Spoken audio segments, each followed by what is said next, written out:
It began, as many forbidden things do, with a whisper in a library no one was meant to enter. Deep beneath the marble strata of Terra, past the rusted gates of the forgotten Munitorum archives, there were chambers where even the light seemed reluctant to linger.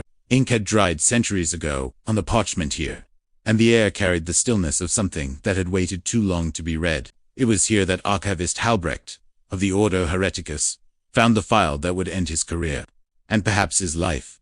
He had been assigned to catalog reclamation requests from the Scholastica, a routine task that required more patience than intellect. But on the 439th day of his service rotation, one of the service skulls brought him a data slate, wrapped in chain and stamped with an unfamiliar sigil, a two-headed aquila. Its wings fractured. The lock code bore the mark of the Sigillites' personal archives, a mark that had not been used since the closing days of the Horus Heresy. That alone should have been enough to return it to stasis. Yet Halbrecht, like so many who die for knowledge, hesitated. He placed the slate upon the terminal. The cogitator's runes flickered reluctantly to life, casting red light across his gaunt face. Lines of text appeared, stuttering through static corruption. Beneath the blacked-out seals and code locks, one word pulsed faintly in Binaric, expunged, but below it, almost imperceptible, there was something else, a partial designation, flickering between letters and numerals, too corrupted to read fully. A legion number, one that did not exist. Halbrecht's pulse quickened. There were only 18 legions recorded in the Imperial archives. 2 had been struck from record long before the heresy, their memory forbidden by Imperial decree. No scholar spoke of them openly, and those who did vanished soon after. But this was more than a whisper of the lost legions. This was a primary archive, tagged under the Sigillites' own authority. That meant it had survived the purge intentionally. He leaned closer, his breath fogging against the slate's cracked glass. As the text stabilized, he began to make out fragments, references to a campaign beyond Segmentum, Obscurus, reports of temporal anomalies, gene instability, and a Primarch lost to the stars. The language was cautious, evasive, the kind used by administratum scribes when describing something the Inquisition had forbidden to exist. A faint noise broke the silence. The servo skull's Uzbek sensors whirred, nervously, as if detecting motion in the corridor beyond. Halbrecht froze, eyes darting toward the door. Nothing. Only the distant hum of filtration vents and the soft tapping of the skull's rotors. He swallowed, then resumed reading. The more he uncovered, the more the data resisted him. Every line of decrypted code triggered another corruption cascade. It was as if the slate itself fought to remain buried. At last, after hours of coaxing, he forced one fragment into clarity, a single line of command text. Incomplete but legible. By order of the Emperor himself, this legion is to be unmade. Its name shall not pass into record. Its banners shall burn, and its sons shall be forgotten. Halbrecht sat back slowly. His throat had gone dry. To see such a phrase, written under the Emperor's direct seal, was madness. None but the most sacred decrees of the Great Crusade bore his personal command. And yet this one, cold, deliberate, was no proclamation of victory or salvation. It was an erasure. Something primal stirred within him. Fear, yes, but also reverence. The thought of a legion destroyed by Imperial will alone implied a secret so catastrophic that even memory itself was considered a threat. But if the Emperor had condemned them, what had they done? He looked again at the file's title. Its designation had reformed slightly, the corrupted numerals aligning for only a moment. It was enough. 13 and 15 were familiar. The Ultramarines and Thousand Suns. This was neither. The sigil bore the faint trace of a numeral that should have rested between the Vi and the 8. The 7th was Dorn's Imperial Fists. So this one, the realization made him shudder. The 6th and 7th were known. The space between them belonged to nothing, to no one. The cogitator abruptly flickered. The text vanished. A new message appeared. Simple. Chilling. Unauthorized access detected. Archive lock enacted. A low metallic hum filled the chamber. The servo skull convulsed mid-air, its lenses bursting with sparks. A burning smell filled the room. Ozone and hot copper. Halbrecht slammed the terminal shut, yanking the data slate free. He could hear footsteps echoing down the corridor now, heavy and deliberate. Custodians did not patrol these archives, but these sounded almost mechanical. Regulation march, precise cadence. Panic surged through him. He wrapped the slate in his robes and moved toward the maintenance access behind the shelving columns. There was a rumor among the archivists that the oldest halls had been built atop the foundations of the pre-imperial catacombs, where forbidden knowledge was sent to die. If he could reach those, he might have time to hide the evidence. As he slipped into the passage, the lights above him dimmed, then turned crimson. A Vox voice crackled through the chamber. Female.com, and cold. Archivist Halbrick, cease all movement. You are in possession of prescribed data under Ordo Hereticus seal. Remain where you are. Her voice was beautiful in its precision, stripped of warmth. An inquisitor's voice, perhaps, or worse, an intelligence bound to one. Halbrick ran.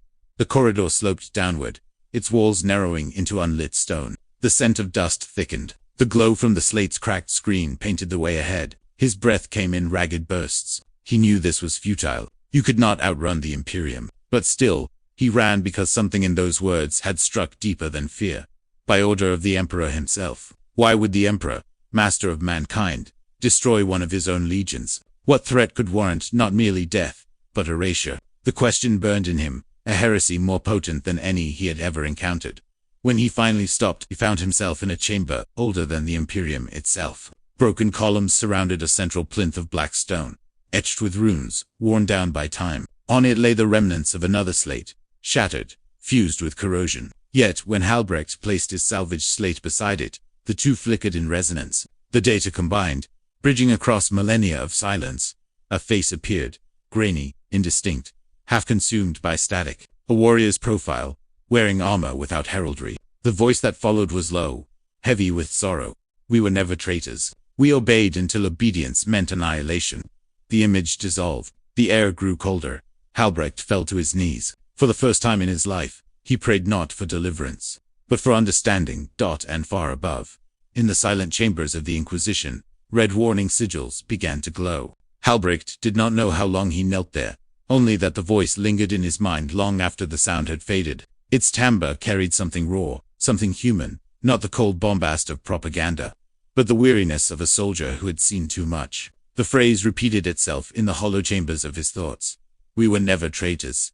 He should have destroyed the slate. He should have prayed to the Emperor for forgiveness and surrendered himself to the nearest commissariat detachment. That was what loyalty demanded. But loyalty had already led him here to the edge of madness and revelation. He pressed trembling fingers to the cracked screen once more. The device sputtered, coughing bursts of static like dying breaths, and then steadied into faint binaric pulses. Text reformed, partial timestamps, distorted transcriptions, coordinates rendered meaningless by temporal decay. Yet one sequence of digits appeared uncorrupted, a star map reference. Halbrecht recognized the segmentum marker. It pointed toward the halo stars, a region of space where navigation became suicide, where Imperial vessels returned, warped or not at all. To receive data from such a place was impossible. And yet, there it was. A low vibration rolled through the catacomb. Not seismic, mechanical. Someone was descending. He could hear the thrum of gravlifts above, the distant hiss of void armor servos. He had minutes at best. He rose, concealing the slate beneath his robe, and traced the nearest exit, a half-collapsed stairwell leading to what the old maps marked as Sub-Basilica 9. It had been sealed since the Unification Wars, long before the Emperor took the mantle of Master of Mankind. As he moved, his lumen flickered across inscriptions carved into the stone, older than Imperial Gothic, closer to the protoscript of the Pan-Pacific archives. Some of the sigils were burned out by plasma fire, others glowed faintly with residual psychic heat. He realized with a start that they were not inscriptions at all, but containment wards, fragments of the same symbology used by the Sisters of Silence. His breath caught. What were such wards doing beneath the archives? He reached the end of the corridor and found himself staring into a circular chamber of obsidian and brass. At its center, suspended within a stasis field, was a single artifact, a helm. Its surface was scorched, the Imperial Aquila half melted away. The eye lenses were blackened, but he could still make out the faint outline of its design, a variant of the mark for Astartes pattern, but without any known chapter markings. Beneath the stasis hum, he could feel it, the wrongness, the weight of history pressing against the mind.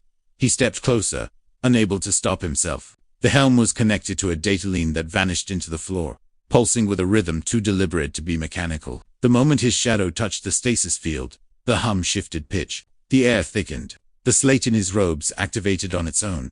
Designation confirmed. Data fragment synchronization complete. The voice that followed was faint, distorted beyond clarity. Yet Halbrecht understood every word, not through sound, but through the unbearable intimacy of thought, pressed directly against his mind. They made us silence. They made us nothing. But we endure. He staggered back, clutching his head. Pain lanced through his skull like molten glass. He fell against the wall, gasping, and the slate dropped from his grasp. Its screen flickered once more, showing a series of images, battles fought on nameless worlds. Armored warriors, whose insignia had been carved from their pauldrons, marching through storms of ash. Their enemies were never shown, only the aftermath, cities stripped to bone. Skies fractured into spirals of light. The voice whispered again, quieter now, almost mournful. He ordered us to die, and we obeyed. Halbrecht looked up just as a new light spilled into the chamber. Cold, white, and merciless. Figures descended from the passage above, clad in black carapace and red-lined cloaks. Their armor bore the sigil of the Inquisition.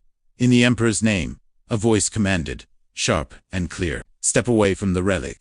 He froze. The voice belonged to Inquisitor Vera Lathan, the same whose orders had governed the archives. She was tall, severe, her features drawn with the precision of a blade. Two interrogator acolytes flanked her, each armed with a plasma pistol and shock mole. "Do you have any notion of what you have access to, Archivist?" Halbrecht tried to speak, but words failed him. The pressure of her presence, her authority, crushed the air from his lungs.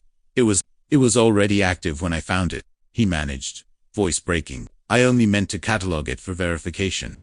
Her expression did not change. "Verification is not your duty. Preservation is, yet you opened what was meant to remain sealed. Do you understand what such knowledge does, even in thought?" She stepped closer, her boots striking the metal with the slow rhythm of judgment. "Tell me what you saw." He hesitated. If he told her the truth, he would die. If he lied, he might die slower. "It was corrupted," he said finally. "Only fragments. Nothing coherent." Lathan studied him for a long moment, eyes unreadable. Then she turned her gaze to the suspended helm. The stasis field flickered around it, as if reacting to a presence. Her jaw tightened. "I warned the Ordo Malleus. This site should remain sealed." She drew a slender data spike from her belt and inserted it into the stasis control unit. The field collapsed instantly, releasing a shockwave of cold air that extinguished every lumen in the chamber. For a heartbeat, there was only darkness. Then the helm moved. It fell with a hollow clang that echoed like the toll of a funeral bell. Lathan recoiled, weapon drawn. As faint vapor seeped from its joints, Halbrecht could see frost forming on the stone. He thought he saw a flicker, a reflection in the black lenses. Like twin stars trapped within void glass, the Inquisitor spoke a single word of warding, and the room trembled. Halbrecht did not wait to see what followed. He turned and fled, the image of that helmet burning behind his eyes, the emblem of a legion that was not supposed to exist, the proof of a war, erased by decree. Behind him, the chamber erupted with light and screams, and the whispering voice returned once more, threading through the static of his thoughts. "Remember us?" Halbrecht ran. The tunnels beneath the archives were a labyrinth of forgotten ages. Walls weeping condensation. Air heavy with the musk of dust and rusted faith. Vox alarms blared faintly in the distance, muffled by tons of stone. Somewhere far behind, the crack of plasma discharge rolled like thunder, followed by a sound that was not human.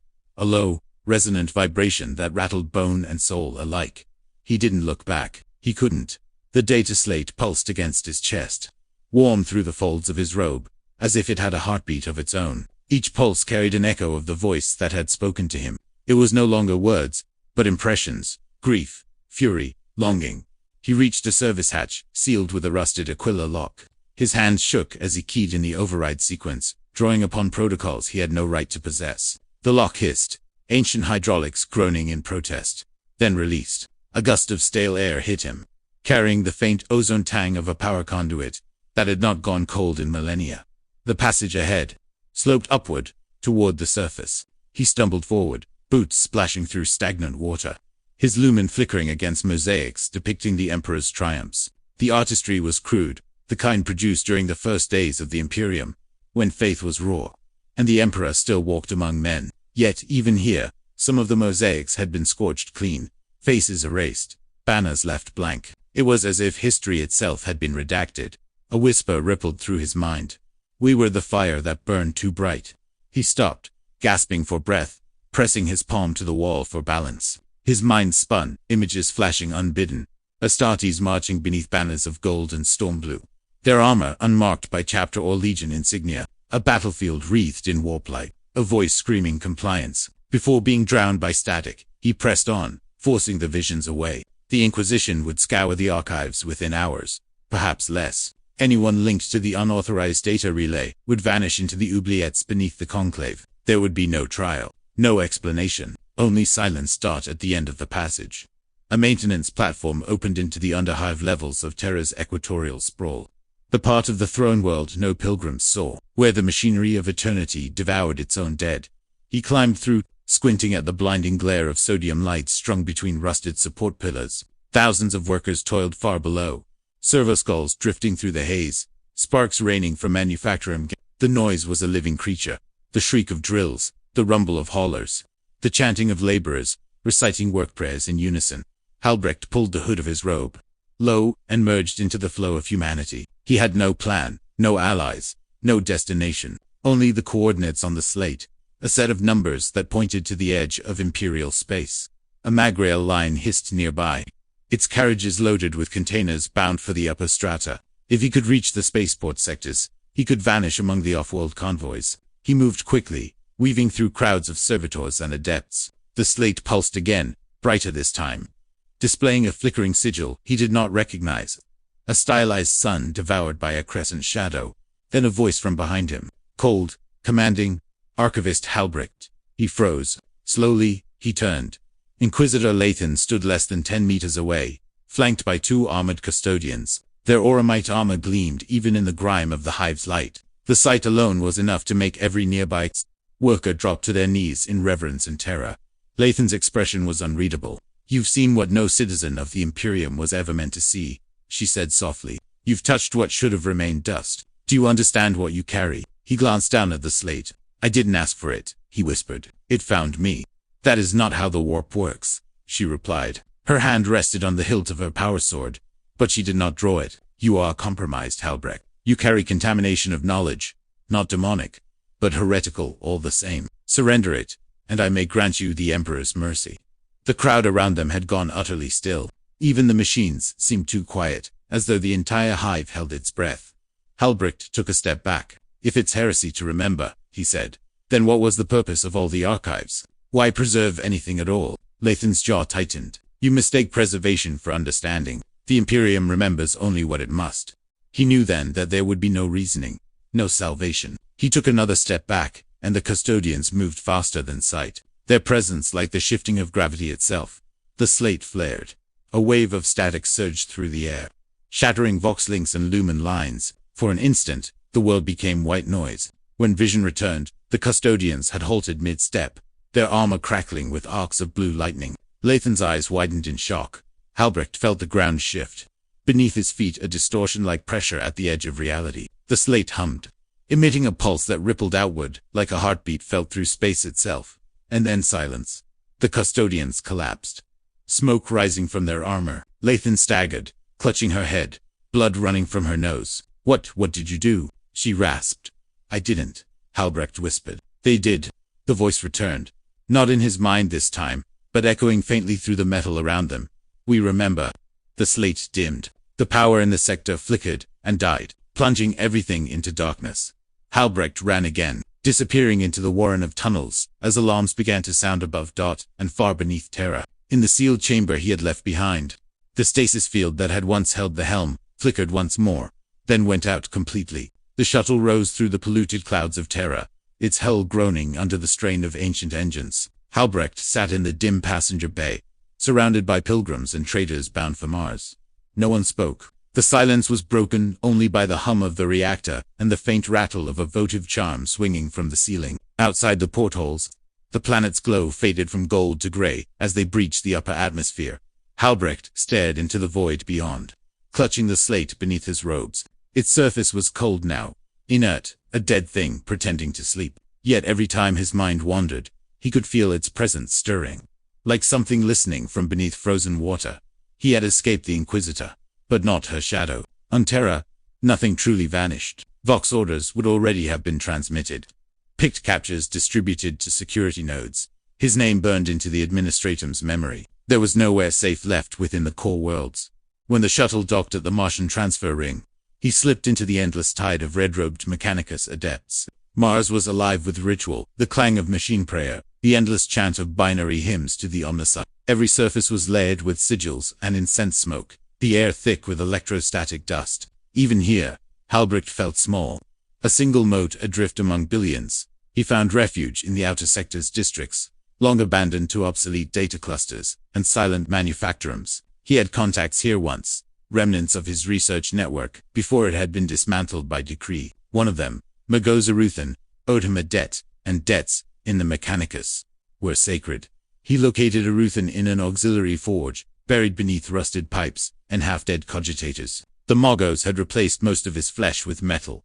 Only one eye remained organic, peering out from a face of brass and glass. "Halbrecht," the Magos said, his voice filtered through a vox grill that crackled with interference. "You should not be here. The Ordo has issued your name in crimson." "I know," Halbrecht replied, setting the slate upon the workbench. "But this isn't what they think it is. It's a record, older than the heresy. I need it decoded." Iruthan leaned closer, the faint whir of servos filling the silence. "Many records claim such age. Most are lies." "Not this one," Halbrecht said. "When I opened it, I heard them the ones we erased."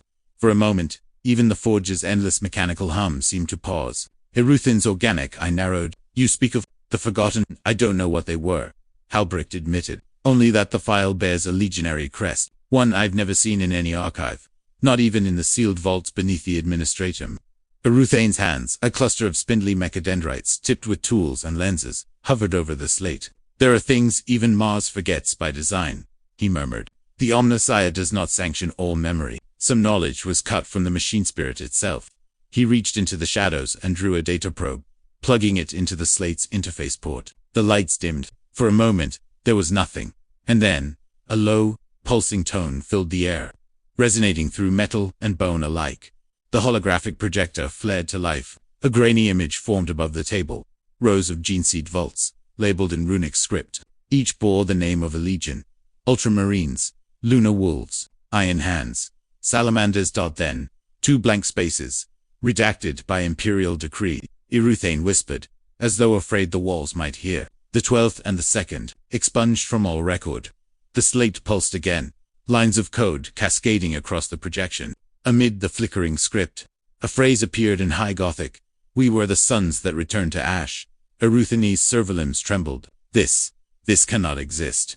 "It does," Halbrecht said quietly. "And if it exists, then they did."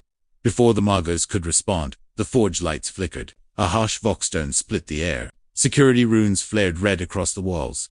"Incoming signal." Iruthane turned sharply, his mechanical limbs worried. "They have traced you." "How?" "The Inquisition has no need for logic. Run." Halbrecht grabbed the slate and bolted for the maintenance tunnels, as the forge's blast doors slammed shut behind him. The sound of last fire echoed from the upper levels, followed by the shriek of servitor alarms. He sprinted through narrow corridors lined with cables and coolant vents, his breath misting in the cold air. Sparks rained from ruptured conduits as he ducked through a collapsing bulkhead. Somewhere above, the Mechanicus were purging the area, and the Inquisition's kill teams would not be far behind. The slate flared again, projecting new coordinates, not in the Sol system this time, but beyond it, deep within Segmentum Obscur, a system unmarked on Imperial charts. Halbrecht stumbled into a cargo bay and found a ship preparing for departure, a pilgrim freighter bound for the Halo stars. The loading servitors ignored him as he blended in with the crowd of The ramp closed behind him just as the bay doors sealed. As the ship rose from Mars, he gazed once more at the slate's flickering map. Somewhere in that distant void lay the truth, or the death of it. The freighter Vigilant Mercy was a relic, older than most hive cities. Its hull was scarred with centuries of micrometeor impacts, its engines coughing as if each ignition might be its last. The pilgrims who filled its corridors carried candles, relics, and icons of saints long since forgotten by the air was heavy with incense, sweat, and the faint temps of ozone from the life support vents. Halbrecht moved among them, the slate hidden beneath his robe. He had learned to blend in, another hollow-eyed believer, among millions seeking the light of the Emperor in the endless dark. Yet inside him, a storm brewed. The coordinates burned in his mind. Segmentum Obscur, the Halo Fringe, a place where Imperial records ended and silence began. The freighter's journey would take weeks. During that time, Halbrecht avoided the ship's priesthood and their sermons. He spent his hours in the engine sanctum, earning his keep by assisting the engine. They spoke little, their communication a mixture of cant and mechanical hums, but they tolerated him. To them, all flesh was temporary. His presence was simply another malfunction to be endured. On the 12th cycle, The slate awoke again. He felt it before he saw it. A low pulse through his fingers.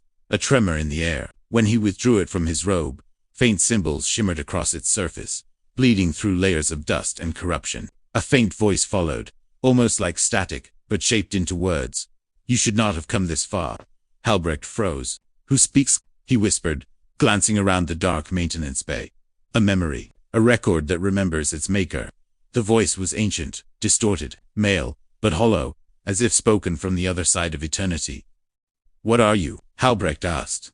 "We were the Emperor's design, his perfection in flesh, but he buried us before we drew breath." The slate's surface shifted, forming the outline of a sigil. Halbrecht had never seen a two-headed eagle fractured by a vertical scar. Around it, the faint impression of names, half-raised, half-dash, whispered. Halbrecht. Single quotes, heart pounded. "You were a legion. We were the 13th thought, the one he would not utter again, the legion that saw the floor before the fall." The voice cut out. The slate went dark. For a long time, Halbrecht stared at it in silence. There were 1,000 myths about the Emperor's genetic creations, the gene seed born from his own design, the 20 legions forged from it. 2 had vanished without trace, their names and banners erased from all record. Most dismissed it as propaganda control, the Imperium's way of rewriting its own failures. But what if it wasn't just bureaucratic secrecy? What if it was deliberate annihilation, a crime against his own design? The thought clawed at him through the long days that followed. When he closed his eyes, he saw flashes, not his own memories, but something older. Armored figures walking through ash, planets burning without cause, a voice like thunder whispering commands that no mortal should hear. One night, the freighter shuddered violently, alarms howling across the decks. The lights dimmed, replaced by the strobing crimson of emergency runes. The Vox systems screamed with binary panic. Halbrecht rushed to a viewport just as a massive shape loomed beyond a derelict ship, drifting aimlessly through the void. The vigilant Mercy slowed, drawn by the gravitational pull of the wreck. Its hull was cracked open, its structure twisted, as though half melted by Promethean fire. Yet, across its side, beneath centuries of corrosion, a faded symbol remained the same, fractured. Aquila he had seen in the slate's projection. Halbrecht felt his blood run cold. The captain ordered an investigation. Team to board, drawn by superstition and greed. Relic scavenging was forbidden by the ecclesiarchy. But in the halo stars, imperial law was a whisper against the void. Halbrecht volunteered, hiding his desperation behind the pretense of faith. The airlock hissed open. They stepped into darkness. Their helmet lamps cut through layers of drifting ash, illuminating corridors warped beyond recognition. The ship was vast, easily a cruiser, maybe larger, but its design was wrong. Not Mechanicus, not Heretic, but something that felt forgotten. As they moved deeper, the team began to whisper. Some claimed they heard voices in the static. Others swore the shadows moved when the lamps turned away. The air was heavy with dust and something else, the faint, sweet scent of decay that had lingered far too long. In the command deck, Halbrecht found a broken throne. Around it lay the remains of warriors in armor unlike any he'd seen. Massive, towering, but marked with strange, vertical ridges across their chest plates. Their helmets bore no imperial sigils. Instead, the same fractured Aquila gleamed faintly under his light. One of the crew muttered a prayer to the Emperor and turned to leave. That was when the deck came alive with sound, a low rhythmic heartbeat echoing through the ship's structure. The lights flickered. One of the corpses twitched. The team panicked. Fire lit the air, scorching armor that did not yield. A single gauntlet moved, slow but deliberate, scraping against the metal floor. Halbrecht stood frozen. In the flickering light, the warrior's faceplate turned toward him, its eyes black, hollow, yet somehow aware. "You should not have found us," it said. The Vox channel exploded in static. The others screamed.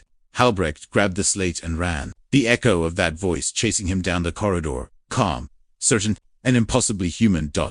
When he finally stumbled back into the freighter's airlock, sealing the hatch behind him, he saw the derelict ship drifting silently away. No light, no movement, just the whisper of the void.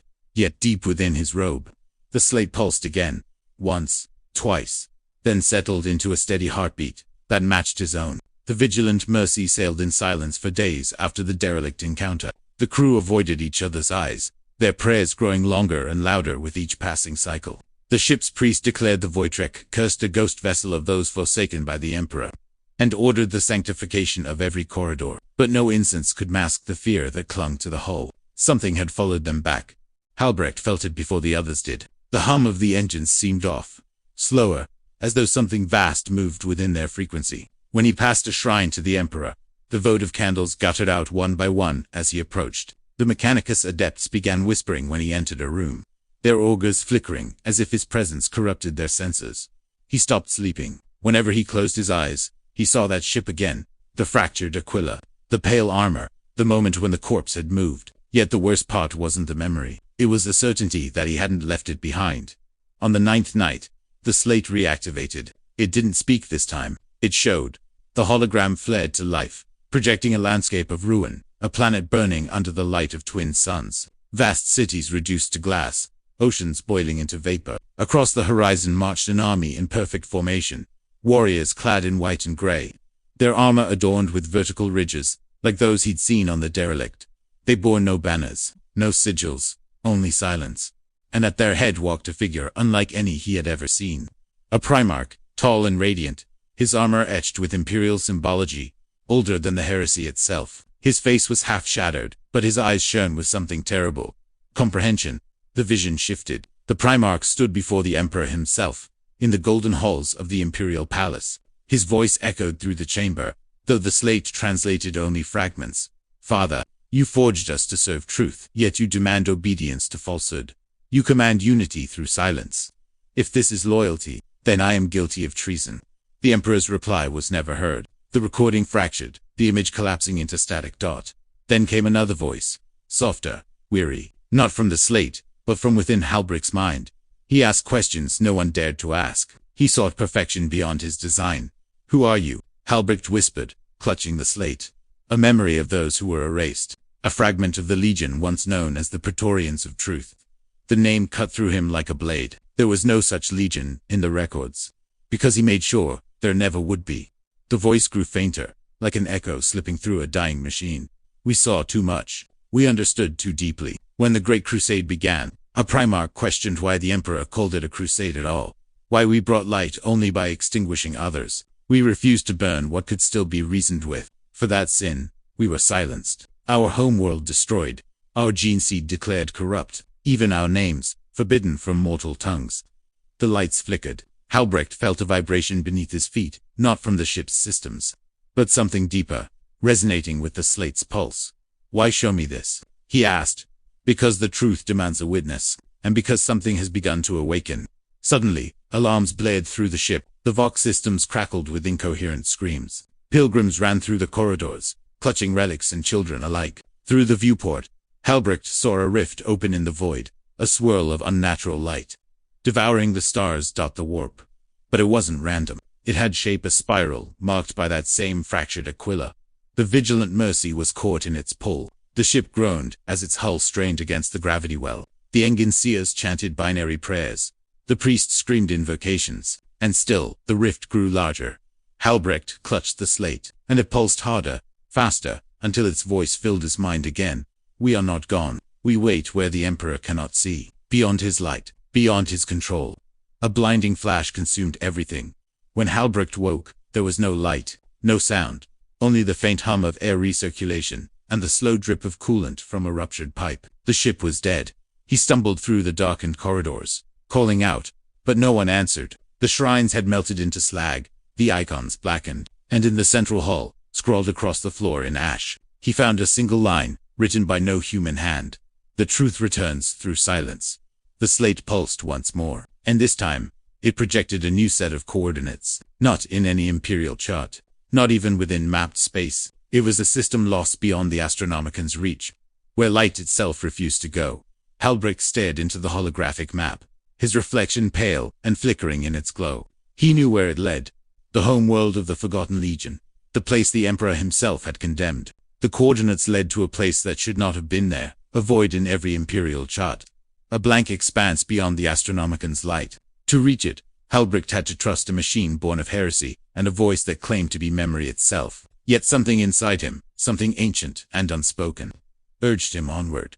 He found the ship's emergency servitors still functional. Their logic cores had degraded from warp exposure, their voices twitching between binary prayer and static moans. With their help, Halbrich reactivated the Vigilant Mercy's auxiliary thrusters. The engines screamed like dying gods as he steered the broken vessel into the dark. There were no stars, no voice, only a blackness that seemed to watch. Days, or weeks, passed without sense of time. His food supplies dwindled, his body weakened, but his resolve sharpened. Every few hours, the slate whispered fragments of the Lost Legion's memory, battle hymns, oaths of truth, recordings of speeches that had been erased from Imperial archives. We do not conquer to silence, we fight to understand. Truth, unbent by command, is the only purity. If we must die, let it be in defiance of ignorance. Each phrase tore at Halbrich's faith. He had lived his entire life as a servant of the God Emperor, never daring to question. Yet the more he listened, the more he began to wonder, what if the Emperor had buried something that could destroy his image of divinity? Then, at the edge of sanity and space, he saw it. A world, dimly lit by a dying sun. Its surface shimmered with glassed plains and petrified oceans, the remains of some ancient bombardment. Around it drifted the skeletons of ships, vast war, their hulls marked with a sigil the Imperium had tried to erase. A two-headed Aquila split by a vertical fracture. The planet's name pulsed faintly on the slate. Lost Primarchs.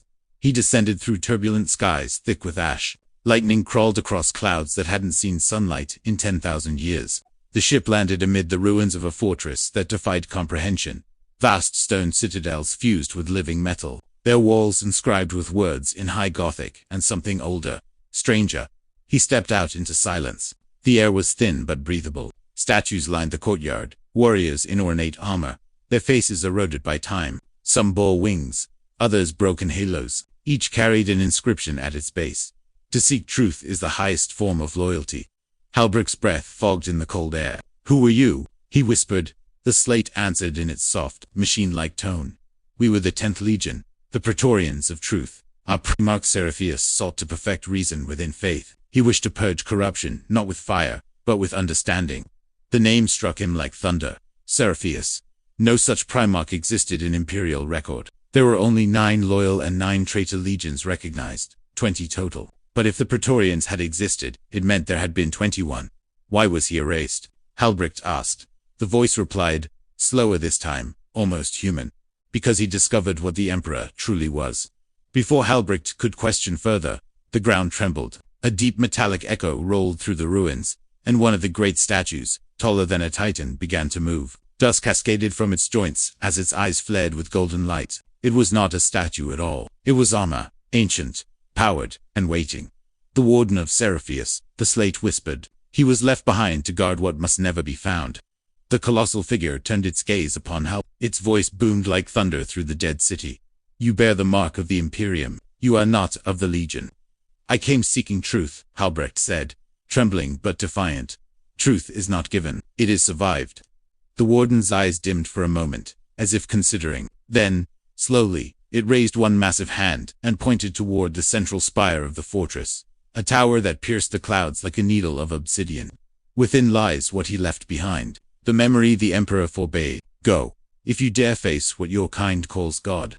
Halbrecht hesitated only a moment before running toward the tower. The doors opened at his touch, ancient systems recognizing something, perhaps his humanity, perhaps something buried deeper. Inside was a vast chamber filled with stasis caskets, hundreds of them, each marked with the same sigil, the fractured Aquila. Inside lay warriors preserved in perfect stillness, their armor white and gray, their visors dark. The slate's glow intensified, flickering rapidly. They wait for his call. For the day the false light dies. Halbrecht felt a presence behind him. He turned and saw the impossible.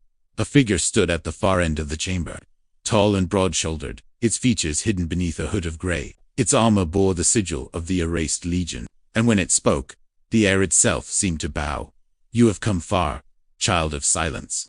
Halbrecht fell to his knees. "Who are you?" The figure stepped closer, and for a moment, the veil of time itself seemed to waver. "I am what remains of Seraphius, the forgotten son. I remember the truth my father buried." He lifted his gaze, and his eyes burned with cold light. "The Emperor did not create us to save mankind. He created us to cage it." The slate's light died. The chamber went dark, and in that perfect silence, Halbrecht understood why the Legion had been erased. They hadn't turned against the Emperor. They had seen him for what he truly was. The silence stretched like eternity inside the chamber. Halbrecht knelt among the sleeping giants, his heart beat loud enough to echo. The figure, calling itself Seraphius, moved with calm precision, every step resonating as if the ground itself recognized his tread.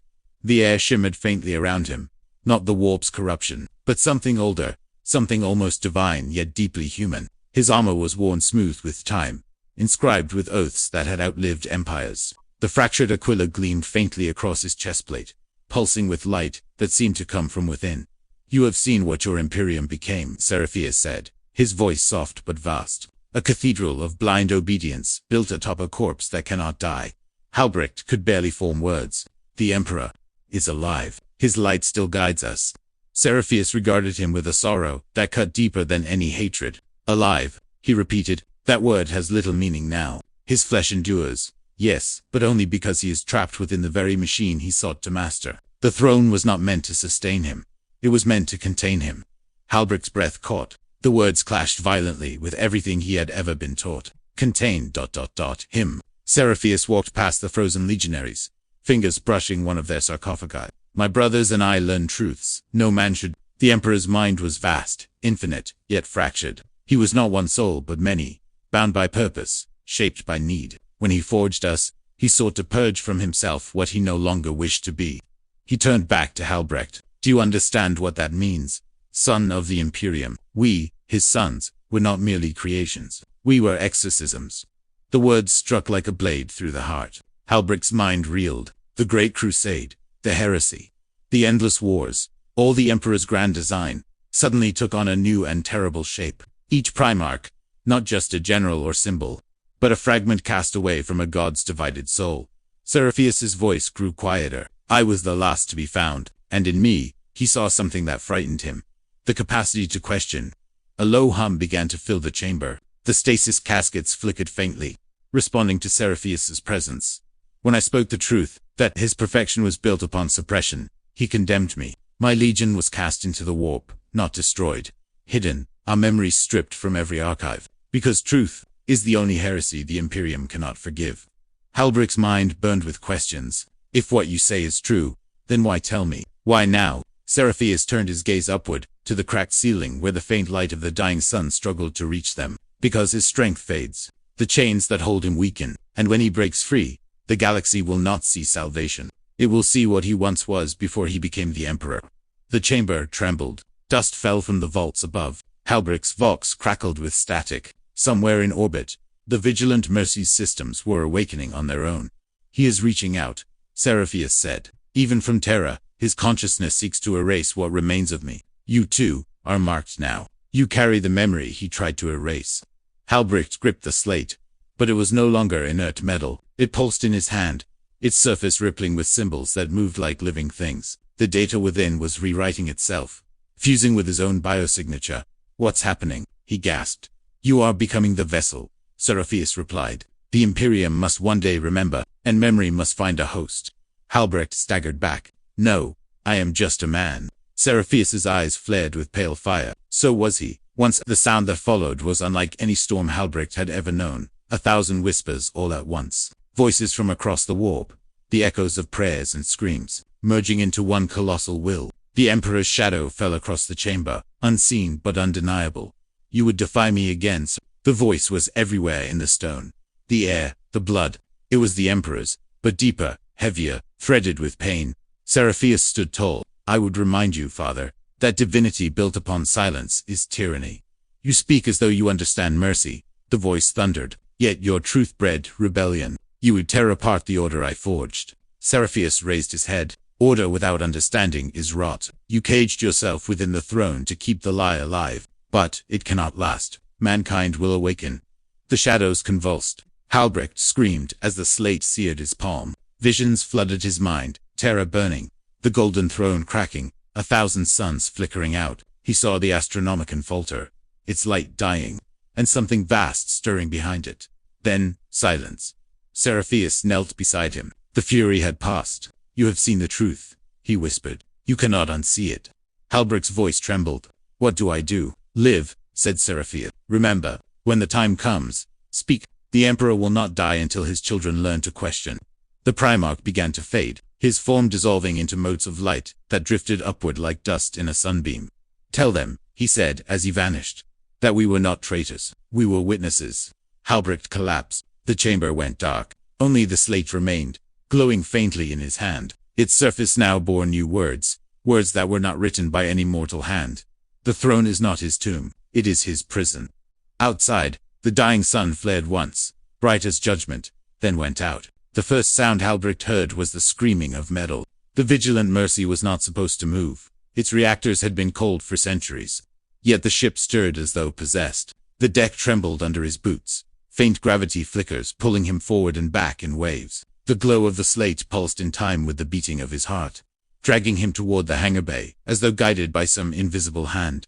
Behind him, the ancient vault sealed itself. The caskets of the sleeping legion dimmed once more. Whatever Seraphius had been, ghost, memory, echo, was gone. Only the echo of his final words clung to the air like smoke. The throne is his prison.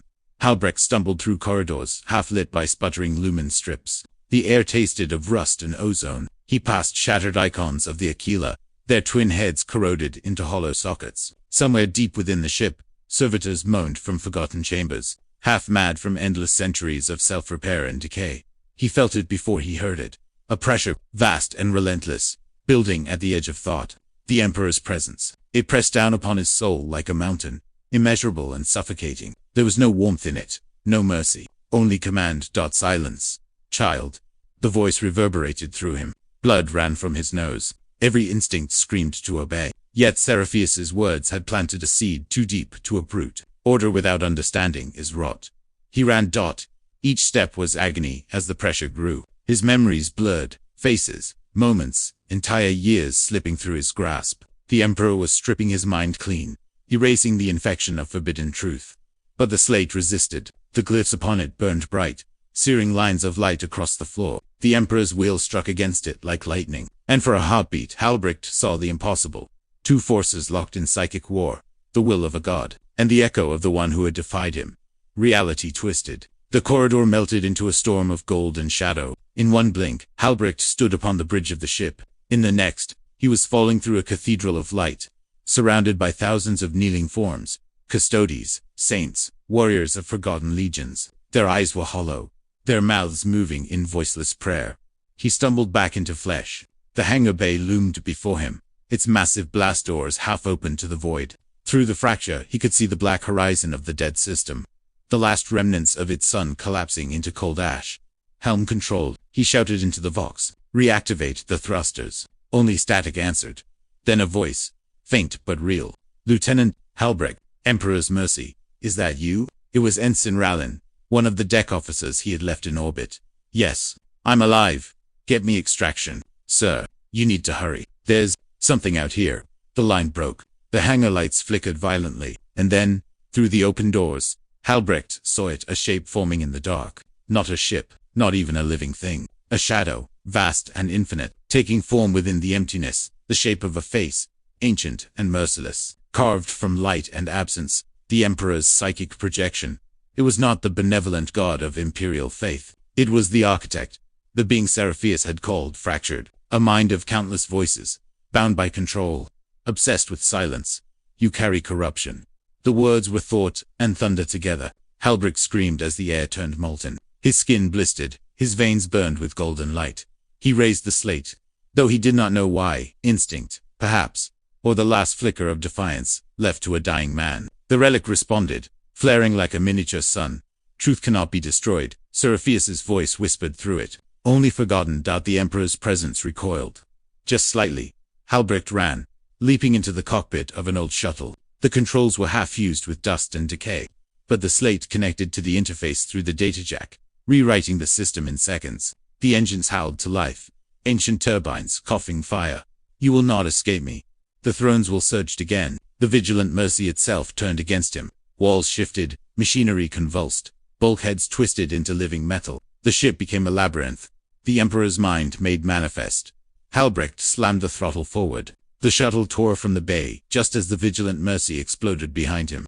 Ruptured from within by psychic backlash, he tumbled into the void, shields barely holding. The dying sun loomed below, and behind it, the Emperor's shadow stretched across the system like a storm. You think you can bear that knowledge and live? You think you can defy the divine?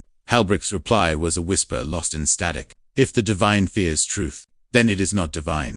For a heartbeat, there was silence. Then the shadow withdrew. The pressure vanished, the slate dimmed. Its glow faded to a single, steady pulse.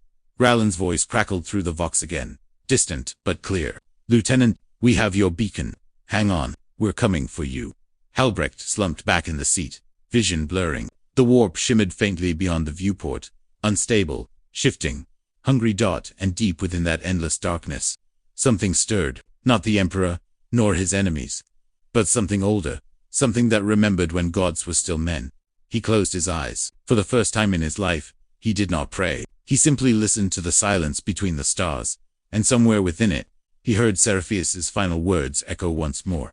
"The Emperor will not die until his children learn to question." The shuttle drifted for 3 days before the rescue craft found him. A frigate of the Ordos Hereticus, marked with the sigil of the burning quill, loomed against the lightless void. Its arrival was heralded by the deep chime of its void shields and the brief, searing flare of its engines. When they brought him aboard, Halbrecht could hardly stand. His lips were cracked, eyes hollow, skin marked with golden burns that glowed faintly under the Medicai's scanners. They called him Survivor. He did not correct them. He awoke in a chamber of white marble and brass, its air too clean to be real. The sound of distant chanting drifted through the walls, rhythmic and ceaseless. Across from him stood Inquisitor Mereda Voss, a woman whose gaze had the weight of a judgment already passed. "You are Lieutenant Halbrecht, of the 117th Expeditionary Corps," she said, her voice steady and without warmth. "You are accused of unauthorized breach of sealed Imperial property, unsanctioned contact with prescribed relics, and attempted concealment of Xenos-class phenomena. Do you deny these charges?" Halbrecht stared at her for a long moment. He could still feel the slate under his palm, though it was gone, confiscated, taken the moment they boarded his craft. The memory of its warmth pulsed faintly in his bones. "I found a derelict," he said quietly, "a ship that shouldn't exist, and something inside it spoke to me." Voss's expression did not change. "The machine spirits of ancient vessels are prone to corruption. The Mechanicus will purge its data. As for you, you will tell us everything you saw." Her tone made it sound less like a request, and more like the inevitable pull of gravity. Halbrecht hesitated. If he spoke, if he described Seraphius, the Legion, the words carved in light, the Inquisition would not study them. They would erase them, every trace, every whisper. They would burn the very atoms if they could. But to remain silent was death as well.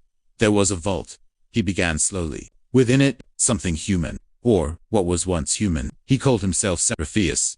The Inquisitor's brow arched slightly. "A demon?" "No," Halbrecht said. The word came faster than he intended. "Not a demon." He spoke of the Emperor, not in worship, in memory.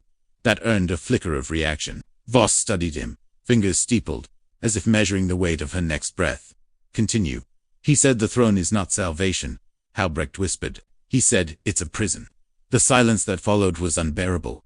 The lights dimmed. A mechanical voice announced a lockdown in progress, somewhere behind the walls. Halbrecht could hear the hum of containment fields rising, Vox wards sealing the chamber. Inquisitor Voss exhaled slowly, her expression unreadable. "Lieutenant, you have spoken heresy. Do you understand what that means?" Halbrecht's throat tightened. "I understand truth is not the same as heresy." The words hung there, heavy as the void. Voss turned away, her cloak sweeping across the marble floor. "Truth is decided by those who survive long enough to speak it," she said. "And you, Lieutenant, are still alive only because I have not decided otherwise." She left him in the chamber alone. The lights flickered again, and he realized there were no doors, only a faint shimmer in the air, where an energy field sealed him in. Hours passed, days, perhaps. Time had lost its meaning aboard the Inquisition ship. Sometimes he heard whispers beyond the walls, fragments of prayer, coded reports, the slow rhythm of boots on stone. Sometimes he thought he heard Seraphius's voice again, faint as memory. "They will come for you, Halbrecht, but what they truly fear is remembrance." He awoke one cycle to find the slate lying on the floor before him, untouched, unguarded, as though it had simply appeared. Its glow was dim, no brighter than a candle's heart. He hesitated before picking it up. The moment his fingers brushed the surface, a wave of images struck him, not visions, but memories not his own. Rows of golden giants marching beneath a blood-red sky, a throne of light surrounded by screaming angels of circuitry and bone, and the Emperor himself or something wearing his face, bound by chains of psionic flame. His gaze empty of all but command. The memory cut deep. Halbrecht dropped the slate, gasping. The light faded. Then he noticed something impossible. A small sigil glowing beneath the floor, faintly etched into the marble. the mark of the Custodes. He followed the light until it coalesced into a shimmer that opened a door where there had been none. He stepped through it, driven by instinct rather than courage. The corridor beyond was silent. No gods, no souls, only statues of gold watching from their alcoves. And at the end of that corridor stood a man in armor the color of dying suns. "Lieutenant Halbrecht," said the custodian, his voice deep and solemn. "You have seen what was never meant to be seen." Halbrecht's breath caught. "Then why am I still alive?" The warrior studied him in silence. His helm's vox grill hissed faintly, before retracting, revealing a face carved with scars and centuries. "Because the Emperor willed it," the custodian said, "and because he must be remembered, not only as God, but as man." The words struck harder than any blow. Halbrecht realized then that Voss had not been the true interrogator. This was, "What happens now?" he asked. The custodian's gaze shifted toward the slate still clutched in Halbrecht's shaking hand. "You will decide whether the Imperium forgets again, or whether it finally learns to grieve." The deck shook. Sirens wailed through the ship. Something vast and ancient was moving within the warp, answering a call that should never have been made. The custodian turned sharply. "The Inquisition knows. You've been compromised. Choose, Lieutenant, destroy it, or follow it." Halbrecht looked down at the slate. The light within it flickered like a heartbeat. He thought of Seraphius, of the legion that had been forgotten, of the Emperor chained to his golden prison. And he understood. He closed his fist around the relic. The light erupted, brighter than a dying sun. The custodian stepped back, shield raised. As the entire ship trembled beneath the force of awakening memory, the light consumed everything. Walls, machines, even the air itself, all dissolved into radiance. Halbrecht floated in the brilliance like a mote in a storm. His body forgotten, his mind laid bare. There was no ship, no Inquisitor, no custodian, only light, and the voice that had first spoken to him on that dead world. "You've seen what they buried. You've carried what they feared." Seraphius's voice echoed through him, calm, almost sorrowful. "Now you must choose what endures their empire of lies, or the truth that burns worlds." Halbrecht wanted to speak, to ask what truth meant, but his mouth was gone, his voice stripped away. Instead, the light showed him. He saw Terra, not as the hallowed shrine it had become, but as it once was. Oceans of ash, a sky torn by lightning. The golden throne rose from a pit of flame, not as a seat of majesty, but as a tomb built of flesh and machine. Within it sat the Emperor, not the radiant god of a billion prayers, but a man, weary and dying, bound by the desperate faith of those who refused to let him go. He saw the custodians kneeling before that throne, not in worship but in grief. The Mechanicus chanted in binary sorrow, and the ecclesiarchy, blind and trembling, sealed every record, every whisper, every human trace of what their god had once been. They entombed him in eternity, Seraphius whispered, and called it salvation. The vision shifted again. Halbrecht saw the future, the Imperium choking on its own faith, drowning in wars fought for symbols no one remembered. 1,000 inquisitors burning books they could not read, 1,000,000 priests preaching to empty stars, and above it all, the Emperor, not alive, not dead, locked in endless silence, while his people killed in his name. "This is what the throne sustains," the voice murmured. "A machine that feeds on belief, a god built from fear." The light dimmed. Halbrecht found himself kneeling on a marble floor once more, gasping for air. The custodian stood before him, visor open, eyes burning like twin suns. "Do you understand now?" the warrior asked. Halbrecht could barely nod. He didn't want this. "No," the custodian said, "but he needed it. Humanity was never meant to worship, only to survive. The throne was a weapon, not an altar. Yet the moment he ascended, we turned survival into scripture." The deck shuddered violently. Vox alarms blared, and the faint hiss of void shields collapsing filled the air. Voss's voice came through the ship's voxnet, sharp and cold. "Containment breach in the lower sanctum. The relic is active. Purge all decks. Full exterminatus protocol." Halbrecht looked around wildly. "She destroyed the ship." "She must," the custodian replied. "She serves faith. I serve truth. Only one of us can leave this vessel alive." He drew his guardian spear, its blade shimmering with auramite light. "Give me the relic." Halbrecht stared at the slate in his hand. The light within it pulsed like a living heart. For a moment, he thought he could feel it breathe.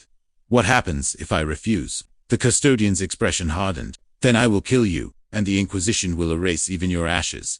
And if I give it to you, then I will destroy it, and you will forget all you've seen. It will be mercy." Halbrecht hesitated. He thought of Seraphius, of the forgotten warriors who had died believing their emperor was still a man, not a myth. He thought of every lie told in the name of truth. No, he said finally. His voice shook, but his hand did not. If memory is a sin, then I'll carry it. The custodian stepped forward, his spear raised. You don't know what you're defying. I do, Halbrecht whispered. You. He activated the slate. The light erupted again, but this time it was not a storm. It was a song, a pulse that resonated through the metal of the ship, through the armor of the custodian, through the walls and circuits and bones of every soul aboard. It was not power, it was remembrance. The custodian froze, eyes wide. For the first time in 10,000 years, he heard the Emperor's voice. I remember them all. It was not command, not judgment, just sorrow. Tell them I was never their god. The custodian fell to one knee. His spear clattered to the floor. Halbrecht dropped beside him, clutching the relic as the ship trembled with awakening. Inquisitor Voss burst into the chamber, flanked by she saw the light, the kneeling custodian, the relic, and her face twisted in horror. Stop him, she screamed. Bolt of fire erupted. The rounds never reached. The air rippled, folding inward, and every bullet turned to ash before touching the light. The custodian looked up at Halbrecht one last time. Go, he said quietly, before they seal this truth again. The floor split open beneath them, revealing a shrouded escape shaft. Halbrecht jumped. He fell through smoke and memory, clutching the slate against his chest. Behind him, the ship began to burn, not in fire, but in light. One by one, the voices of those aboard faded, swallowed by radiance. The last thing he heard before the explosion was the custodian's whisper. Remember, when Halbrecht awoke, he was on a barren moon. The wreckage of the frigate scattered like bones across the surface. The slate lay beside him, cold now, its light gone. He looked up at the stars. Somewhere among them, the Imperium still prayed to its silent god. And for the first time, Halbrecht didn't pray back. He simply remembered.